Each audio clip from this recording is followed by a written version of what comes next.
Right, any further ado, Adrian Cole Productions proudly present an Adrian Cole story, written, spelled, checked, rewritten, scrubbed out, rubbed again, copied down in pencil. An Adrian Production, the Adrian Cole story. Thank you.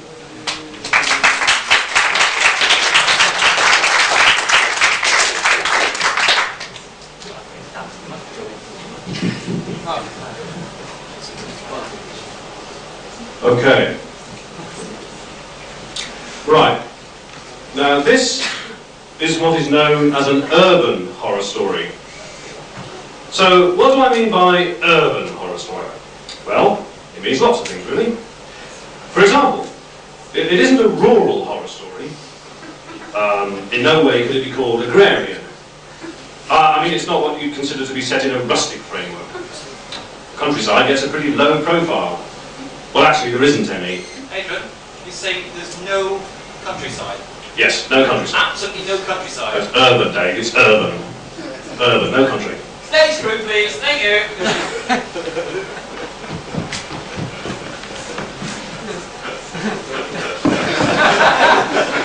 So, urban.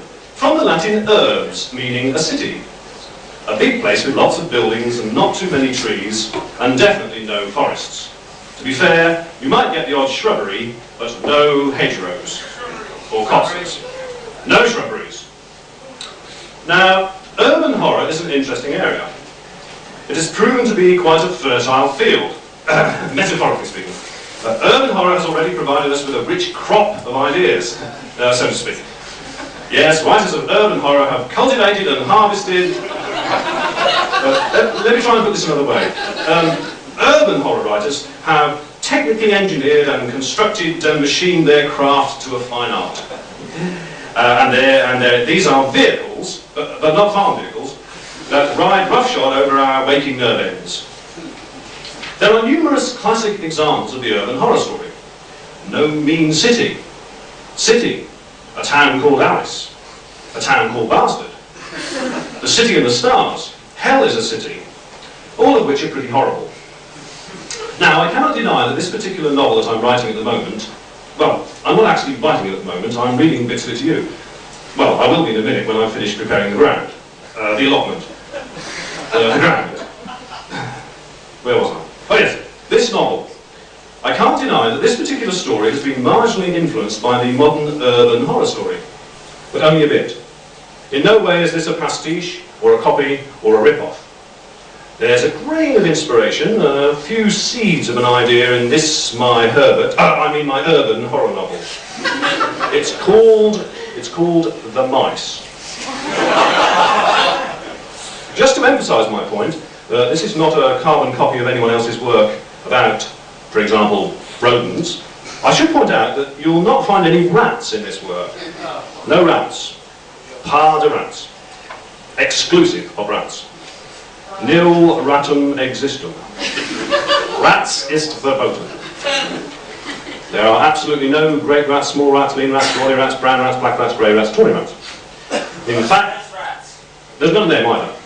In fact, this story is as ratless as the Vulgariad is devoid of dwarves. The action. Well, the action focuses on a small urban community, and the novel considers the interrelationship of these people, their communication with their environment, their ecological juxtaposition, and the sociological and ergonomical implications of their ethnic, religious, and political interface. And it also deals with sadism, dismemberment, and cannibalism. Well, bits of it do. All the bits with people in. The plot. This is set in the present day. You don't usually get urban horror in Gothic settings. To be fair, you can have Gothic horror set in cities, but it's usually to do with monasteries and castles, and, well, goths, I suppose. Mind you, goths have made quite a comeback.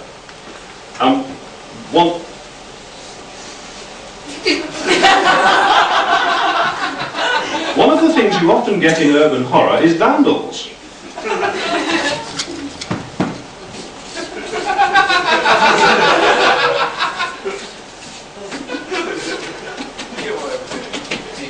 do that, right?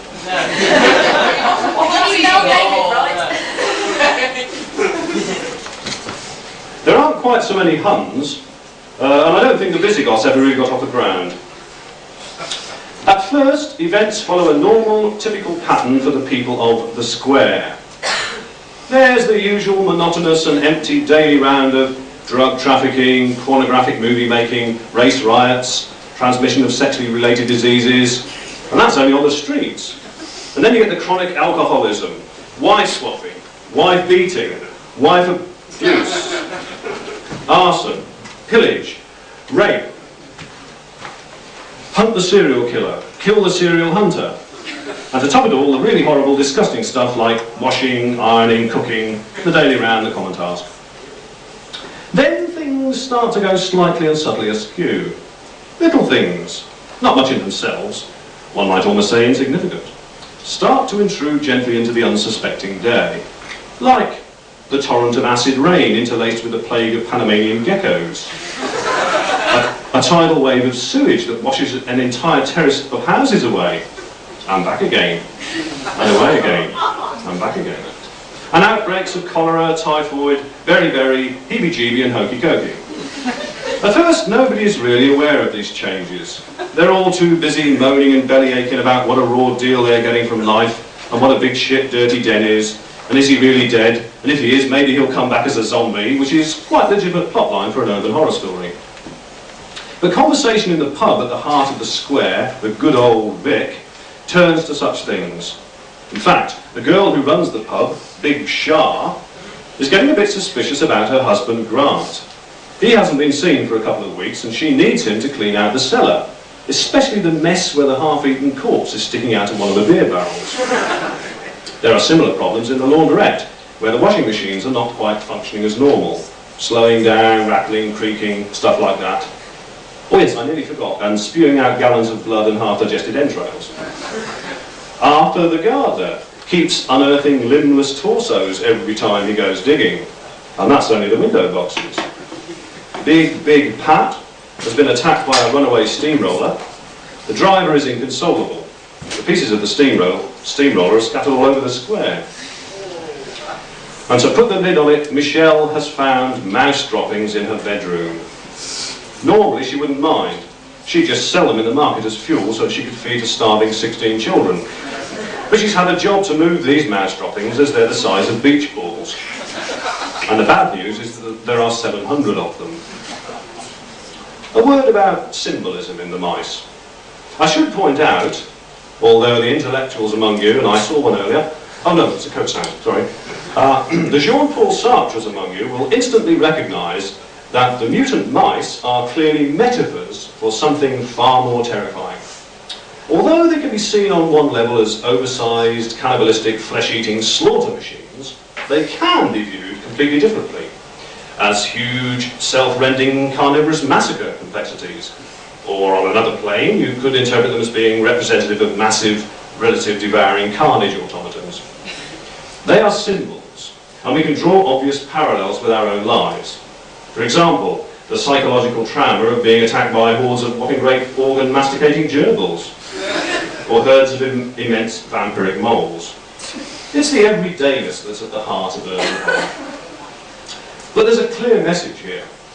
What I'm really saying is, rodents are bloody dangerous if they're allowed to grow very big and develop an appetite for human flesh.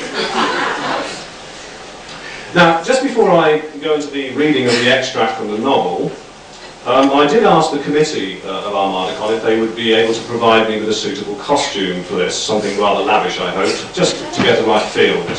And I understand that, oh yes, I understand that they have done this for me, but just bear with me while I change into my costume.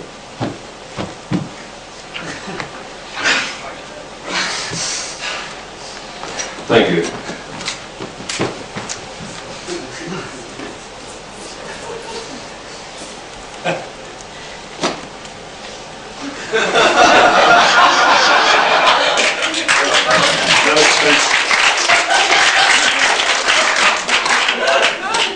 No expense spared, obviously. Yeah, seriously now. Okay. It was closing time at the pub. Another night of jollity, jollification and general joie de vivre was over. Big Shah picked away with practised skill over the collapsed drunks, sidestepped the pools of spilled beer and steaming puke. She ducked the flying pint glasses and slashing razors. And this was before she got through her house and into the bar. Once there, she ripped the power lead out of the jukebox. Not in itself that tough a gesture, but she did do it with her teeth. As the music died, the pub began to empty, the punters accepting that the action was over. There'd be no more beer, and they were also influenced in their decision by the hail of machine gun bullets from Big Shah's twin-muzzle pump-action shotgun. She was young, but she could handle herself, as indeed had half the men in the East End of London. No one in the square had had a tougher upbringing than Big Shah. Her father had been a chronic alcoholic, gunned down by the London mob for refusing to pay his protection money. They were protecting him from his ratings. Her mother had been a gin-sodden, boozy dipsomaniac who was incinerated when she broke wind next to a gas fire. Forced onto the streets at the age of 3, Big Shah had lived on her wits, pinching food from dustbins, off the fruit barrows, grubbing for worms in the park, stealing from prams outside shops, mugging dogs, beating up on cats, hedgehogs and squirrels. People found it really embarrassing that she was still doing this at 25, as though it was a good old Vic. But they'd grown used to her little peculiarities, not to mention her enormous ones. "Here, Arthur," she said, leaning over the table to where her sister's mother's auntie's son-in-law was gazing vacantly into space. "Had a good day?" "Can't complain," said Arthur. He was his usual self. You could always depend on Arthur, always rely on him, know what to expect. He was dull, boring, hangdog, miserable, down in the mouth, pain in the arse, belly aching, about as likeable as a ripe giant carbuncle. "Garden all right," said Shah. "Can't complain." "Plants okay?" "Can't complain." "Compost heap coming on?" "Can't complain." "How's that woman you were knocking off?" "What? How dare you? What do you mean?" "Well, you were seen going into the bushes with her." "So what's wrong with that? They needed trimming." "Well, you were lying down together." "Yeah, well, the bushes weren't very high." "And you weren't wearing any clothes." "Well, it's summer, isn't it?" So did the earth move?" "Can't complain." "Here!" came a shrill voice beside them. It was Pauline, Arthur's wife. She had a pint in one hand and a pile of ironing in the other. "You can't talk to my Arthur like that." Big Shah reached over with a free arm and wrapped her fingers around Pauline's neck. "Shut your face a minute, Pauline." "You're totally out of order," shouted Pauline's brother, Pete. Normally he was a calm, dependable sort of bloke. You always knew where you were with Pete. He was easygoing, light-hearted, light-headed, dull, boring. Big Shah placed the heel of her right boot in his lap, leaned forward until Pete's eyes began to water, and said, "Shut your face a minute, Pete." "What's your problem?" snapped Michelle, Arthur's daughter. Big Shah was running out of appendages, but she managed to swing her left buttock ominously towards Shell. She looked around to see if there were any more of Arthur's relatives about. This place was more riddled with incest than deliverance. "So what's the problem?" said Pete, putting down his banjo. I'm having trouble with the pipes," said Shah. "The beer won't pump through properly." "Can't your husband, Grant, fix them?" "Don't talk to me about that pig. I ain't seen him for days. Always out on the town." "Oh, don't take on so, girl," said Pete in his breezy, philosophical way, which got up everyone's nose. "He's probably just minding his own business, busting into a bank vault or beating up some pensioner somewhere." "It was the Falklands War," said Shah. "It changed him. He's become wild, uncontrollable, a mad headbanger. He wasn't like it before." "No," said Pauline, "he was a psychotic, murderous lunatic before. That's why they sent him." "Mind you, men are all the same, especially in this place. Big kids. Stop biting your nails, Arthur." "They're my nails, aren't they? If I can't bite my own nails, just you put your socks and shoes on and do as you're told." "So what about your pipes then, Shah?" said Pete. "Can't you come and have a look at them?" "OK, I'll just get me tools." Whilst Shah cleared everyone else out of the pub with her water cannon, Pete collected his toolkit and returned, eager to lend a hand, keen to exercise community spirit, and hoping to seduce Big Shah among the beer barrels, although he wasn't quite sure what that meant. Down in the cellar, Shah showed him the blocked pipes. Yeah, looks pretty bad, Shah, said Pete. I can see the problem. We'll have to take all our clothes off. Are you sure, Pete? Yeah, said Pete, waving his big spanner about. I'll just loosen up a couple of nuts. Here, said Shah. Wasn't you in the laundrette the other day? Wasn't it you who burst in, yelling like a nutcase? And didn't you rake those women by the tumble dry before you ran off? How did you know? Well, I saw it in the paper. Nuts, screws, washers and bolts.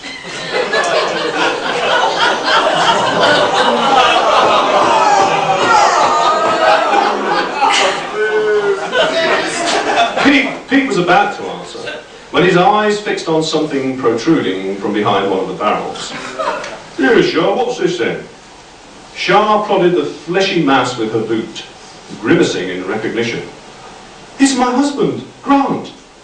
He's half-pissed. How can you tell? Well, there's only half of him here. To underline his point, Pete yanked at the torso, which turned out to be the lower half of a man. Are you sure it's Grant? Pete asked. Shah stifled a sob. Oh, God, yes. The shoes. The cut of his jeans. That kinky belt with the morning stars. And the word Grant tattooed in 6-inch high letters on his bum. What a stupid ass. Don't speak about my husband like that. Cool, look at this, Shah, said Pete, hands clawing at a sodden scarlet clump of dripping, fleshy, pulpy stuff. I can't look, Pete, it's too horrible. You must, Shah. You've got to see this. I can't. I'll be violently sick. No, violently. I can't. I'll be violently sick, violently. No, violently. I can't. I'll be violently sick, violently. No, only once. I can't. I'll be violently sick, violently, only once. Look, just get a grip on yourself, girl. It's just a body. Well, half a body. It's a bit pulped, I suppose, and well, admittedly there are a few trailing innards, and oh, okay, they are a bit squishy. Shah looked down at the still steaming bits. Yes, I guess you're right, Pete. I mean, you've got to make the best of life, ain't you? It's no good crying over spilt milk. Or gut, Shah. No, you're right, Pete, you usually are. Solid, dependable, Pete. A real trooper, a shoulder to cry on, a rock. So what do you want me to see? Well, as I was pulling your husband's bloody mangled and eviscerated remains across the beer puddles, I couldn't help but notice his huge great teeth marks in his torso. Shah finished decorating the cellar wall with semi-digested lasagna, put down a plate roller and looked. Oh, yeah. So what do you reckon? Well, either there's a great white shark in one of the barrels, or what? Or there's a killer whale, a small killer whale in one of the barrels, or what? Or there's a big pike in there, or a man trap, or a particularly homicidal Venus flytrap. You're not making a lot of sense, Pete. Mind you, that's not unusual. You are a total arsehead. There's another possibility, said Pete. It could have been that thing over there. What, you mean that mouse? Yeah. Pete, for Christ's sake, mice don't bite people in half. No, but well, Shah, I mean, it is 4 feet high. Yeah, well, that's quite big for a mouse, Pete, but the claws are 2 feet long. I've seen longer, Pete. And I have my suspicions about the festoons of blood dripping from its mouth, and that pendant hanging from its tusks with Grant's name on it. Could be coincidence, Pete. And it's just eating my legs, Shah. God, you never stop grumbling, do you? I'll leave you to clean up. Shah tripped lightly up the stairs, all 15 flights of them, slammed the 6-inch steel plate trapdoor and shot the 32 bolts, unmoved by events below. Upstairs, Phil, Grant's brother, was busy emptying all the glasses into his mouth. All right, Shah? Sure, Phil, everything's fine. Tell me though, has anything unusual happened today? Well, nothing much, Shah. There's a couple of bank robberies, Centre Point collapse, Iraqi embassy was firebombed. Shah shook her head. No, I mean weirder than that. No, I don't think so. Oh, hang on a minute. Argyle went away from home. God, that's really freakish. I mean, even more bizarre. Oh, come on, Shah, and how much more bizarre can you get? Well, for instance, were there any massive radiation leaks in the inner city? Any thermonuclear explosions? Any scientific experiments involving monstrous hybrids escaping? Oh, them, yeah. Which? Well, there was a thermonuclear explosion which caused massive radiation leaks at the Mega Mutant Hybrid Experimental Research Station. But that could mean the stuff got into the sewers. What makes you say that? Well, I just amplify sounds in my voice box and purse my lips like this and it comes out through my teeth.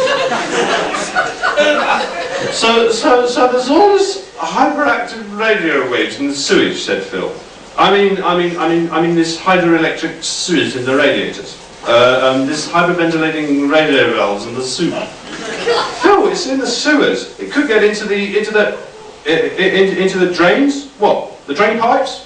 The bagpipes? Pipes of pan? Toilet pan? Potty pan? Pots and pans? Beer pots? Beer. The beer. It gets into the beer. Exactly. And we've got 20 barrels of it, freshly delivered. Does Grant know? Well, he's half looked into it. Geez, Sheriff, that radioactive Mega Mutant embryo amalgam is in the beer. Anyone that drinks it... hang on, that beer hasn't been opened yet. We normally let it mature for a week or two. Or 8 or 9. Yeah, well, 6 months actually. Grant likes it to thicken a bit. He likes it really thick. Grant is just, well, he's into thick things. So it hasn't been drunk yet. But some of it may have spilled, said Shah. How does you mean? Well, leaked. What do you mean?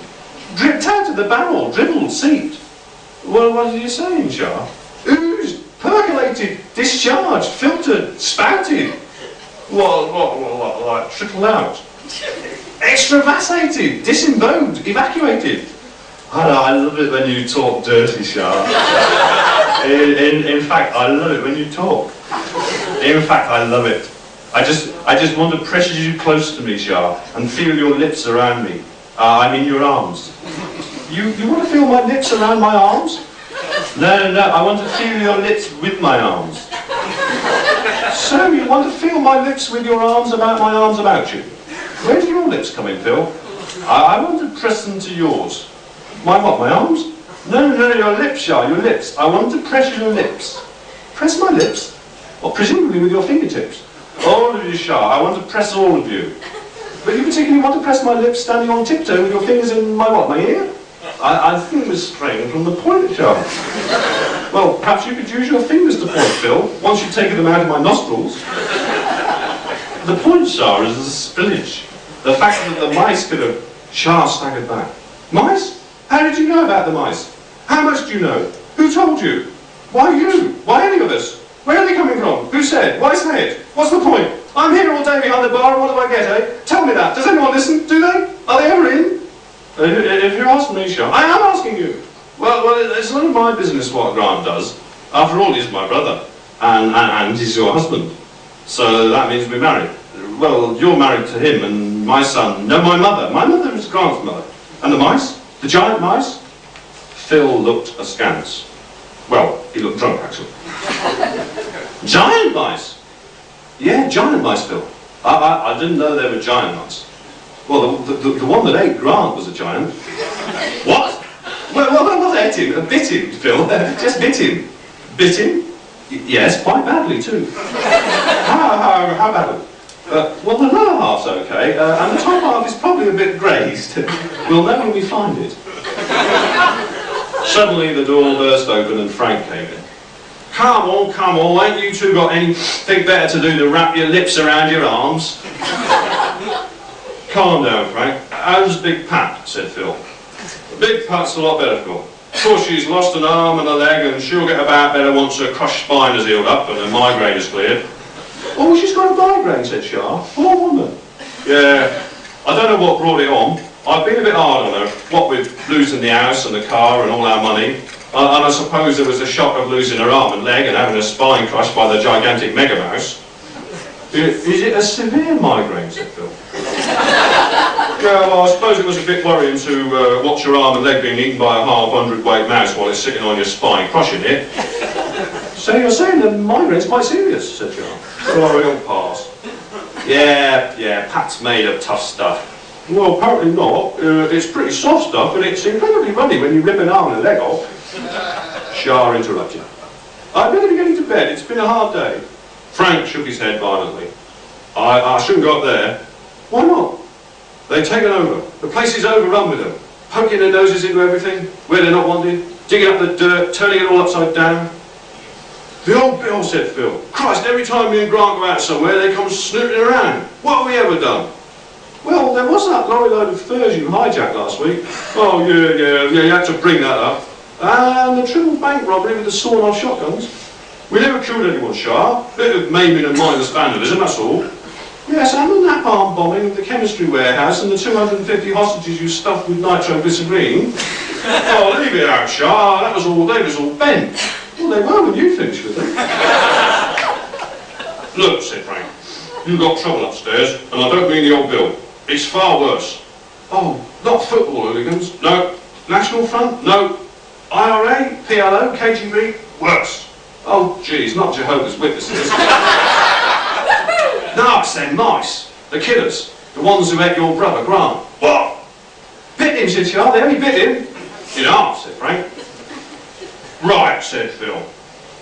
That's right out of order. I'll sort this. He raced upstairs, chest heaving, biceps bulging, fists bunching, teeth clenching, jaw set, eyes narrowing. He paused to take a long swig from his whiskey bottle and raced on. Chest narrowing, eyes bunching, teeth bulging, buttocks set. On the landing he finished off the bottle, tossed it aside and kicked down his narrow biceps, clenched his bunch of buttocks and set his eyes on a tea chest. Frank gripped Shah's arm. Shah, you better come with me. Where, Frank? Storm drains. We daren't go above ground. I'd take a taxi, but I have to sell them all. And my house, and furniture, and clothes, and my teeth. What about the mice? Well, I tried selling them, but no one wanted to buy them. They're killers, Shah. No one's safe. We've got to join the rest of humanity. In the storm drains? Yeah, before the storm breaks. Wait a minute, Frank. You want to go into the storm drains before the storm breaks? Is that a good idea? I mean, storms usually mean rain, lots of rain, floods, and generally speaking, overflowing storm drains. Look, this is no time to start getting technical, Shah. Just trust me, right? I know I've made a complete mess of my life and lost everything, and I've gambled, and I've been on the fiddle, and the banjo, and the ukulele, and I'm not stupid. I know about storm drains. It'll be different this time, I know it will. Well, you said that about the earthquake film. Okay, I was wrong. And about the dam busters? Yes, I know. And the Poseidon adventure? Yes, all right, Shah. But this time we've got to get down to the sewers. It's our only chance. But won't there be any rats down there? No, not a chance, Shah. The mice have eaten them all. And now the mice are up on the street searching for more food, human food. We can outsmart them by going below them. And that way we can also avoid the acid rain hurricane, the nuclear winter and the cholera epidemics. The mice will never guess our plan. Plan? What plan? Well, try not to be squeamish, Shah, but the thing is, we reckon that as the dregs of humanity, if we disguise ourselves as sewage... Sewage? Yeah, that's what I said. What, you mean like untreated sewage? No, don't be silly, no, I mean the lumpy bits. Oh, that's all right then. Shah, there is another way. We could kill a couple of mega mice, skin them, dress up in their pelts, creep through their lines while they're sleeping off their human blood feast, get to the machine gun nest, lob in a Molotov cocktail and grab the secret formula in the confusion. Brilliant, Frank. Wait a moment, how do we kill the mega mice? Well, I thought that, but we've loaded them to pieces with some of Phil and Grant's spare nitro. Well, wouldn't that mess up their skins a bit? Frank frowned. Let's think about it while we make for the sewers. He led her into the street and down into the storm drains. Once below, they ran along in the darkness until suddenly they found themselves face to face with a hideous, grinning, cadaverous, skeletal monstrosity, all teeth and staring eyes, dripping red mouth wide. "Oh, Doc, how's things in the laundrette?" "Terrible," she cried. "Nobody cares about me. Nobody loves me. Nobody understands me." "Oh, of course we do," said Shah. "We do understand you, Doc. You're a mealy-mouthed, boring old misery guts with a brain the size of a microbe's turd." "I knew you'd understand, Shah. You've got a son of your own." "No, I haven't, Dot." "You can't fool me," said Dot, lighting up the entire contents of a 10-pack and puffing enthusiastically. "You're a mum just like me." I think you're mixing me up with someone else, Dot, like all the rest of the cars." No need to be embarrassed, Shah, Dot persisted. It doesn't matter who the father is, as long as you love it, even if it was Dirty Den. Frank gasped. Shah, Dirty Den was the father of your kid? No, you stupid git, Dirty Den was my father. What, you mean he got his own daughter into trouble? I understand, said Dot. A mother knows. You take my neck. Oh Christ, here we go. Now, I know he's a sadistic, psychopathic, matricidal lunatic, a heroin addict, baby beater, hedgehog buggerer, microwave of kittens, and collector of Boy Scout testicles. But he's all I've got. All he needs is a bit of love. He's a good boy, really. You see, he's never had a chance. No, he's too busy maiming and causing mayhem. Just give him a chance, pleaded Dot. One more, that's all, one more. Dot, it won't be easy, said Shah. After all, he is locked up in that asylum, chained up for beating the warder to death with a coffee mug. And he's walled up in solitary confinement for biting the warden's arm off, and they pumped him full of soporific drugs for spitting the psychiatrist to death. He won't be any more trouble to them at the asylum, Dot avowed. I'm sure he won't. How can you be sure, said Frank. How can you know that he won't go on attacking warders and smearing orgy around the cell walls and stealing drugs from the other inmates? Well, he's escaped. What? How? Well, it was after the mice smashed through the walls and ate all the warders and somehow didn't touch the inmates who broke into the comprehensive school and got savaged by the pupils. The lunatics were savaged by the pupils, said Frank. The monsters. Well, the first one must take a while to settle down. So, where's Nick, said Sean. Right here, mate, came a familiar voice. They stood stock still, rigid, icy cold fingers of fear clutching at them, squeezing their hearts in a merciless vice. Here, get your hands off, snapped Sean. So how's it going, Nick, said Frank, trying to appear nonchalant and hoping nobody had noticed the particular nasty smell coming from his filled trousers. Nick glared at him. I'm clean these days. Oh, no more drugs, eh? Oh, I'll still take drugs, but I shower 12 times a day. That's very commendable, son, said Frank. You see, said Dot, I knew he was a good boy. His mother knows. He loves his mum. Shut up, he snarled. Well, I'll finish what I started when I shoved your head in the gas oven. Well, no, it was an electric oven, son. Yeah, well, what? Electric? Oh, no wonder I couldn't get the damn thing to light. But I don't need you anymore, any of you. I've got new friends now. They understand me, they love me, and they do anything I want. Well, within reason. I mean, if I want someone killed, that is, eaten alive. The mice, gosh, Sean. Yeah, mine to command. I just say, eat that person, and they do it. I just say, fetch me a meal, and they eat someone. I just say, bring me drugs, and they go right out and eat people. So you have total control. You could stop all this. I could say, stop all this, he nodded, and they'd eat people. It's brilliant. You see, not only were their bodies mutated by the massive overdoses of radiation, but their minds were twisted and reshaped and given perverted powers. They link with other ghastly waste products of meteoric fallout via telepathic lines of force. I speak their language. The mice and me are one. Shah thought about the horrific connotations of this statement. Don't you mean the mice and you is one? No, said Frank. You mean the mice and I are one? No, said Dot. The mice and I am one. The mice and me am one, said Nick. So there's only one Mega Mouse, said Dot. You am it. No, there's loads of them. I mean us. What do you mean, said Shah, is that you could stop all this chaos, this nightmare, this utter mutilation of the English language. Nick considered this. Well, maybe with the right atmosphere, the correct ambience, the ideal vibrations. Anything else, Frank? Napalm sprayer, Exocet battery. Why don't you try it out on that lot over there, said Doc, pointing to the seething mass of palpitating horrors that were squealing and snapping their fangs at them. Maybe I will, he laughed, and as suddenly as he had appeared, he disappeared. The others paused for only a moment before catching sight of something floating down the sewer. It was a raft of human bones, tied together with hunks of nasal hair and dried intestines. Pretty soon they'd come to a vast subterranean chamber, and in the centre was a huge island, shaped a bit like a square. Well, a lot like a square, actually. The square. It had been sculpted out of...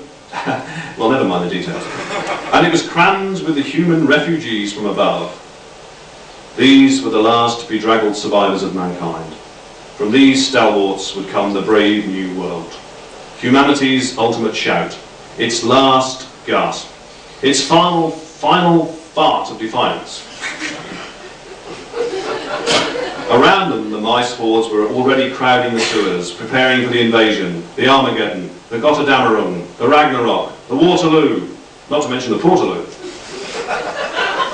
A figure appeared among the mice, raising its fist, screaming defiance at nature's horrific blunder. "Nick!" shouted Dot. "It's Nick! He's reformed! I told you he only needed one last chance!" She was right. He had reformed. He'd cast aside his cheap weapons, his drugs, his tatty old clothes. Instead, he wore a smart black uniform, trimmed with elegant lightning bolts, long black leather jackboots, and he sported a dapper moustache. "I have saved you," he cried. "Yes, I have saved you for last." Nick turned to the mice. "And now, Liebchens, feast yourselves!" At once the mice poured forward, teeth snapping, jaws chomping, little tails wagging happily. "Not me, you swine, not me!" But it was too late. Dot and the others watched as the mice swarmed over their Führer and feasted. "Well," said Charles, "I'm not sorry to see him go. Do wants a pint. Come on, the drinks are on the house." "Yeah, no use complaining," said Pete. "No," said Pauline, "tomorrow's another day." "Quite frankly, my dear," said Arthur, "I don't give a damn." "Keep watching the sky," said Michelle. "Which shall it be? Which shall it be?" said Raymond Massey. "I'll be back," said a soggy lump of something that looked a bit like Nick Cotton's chin.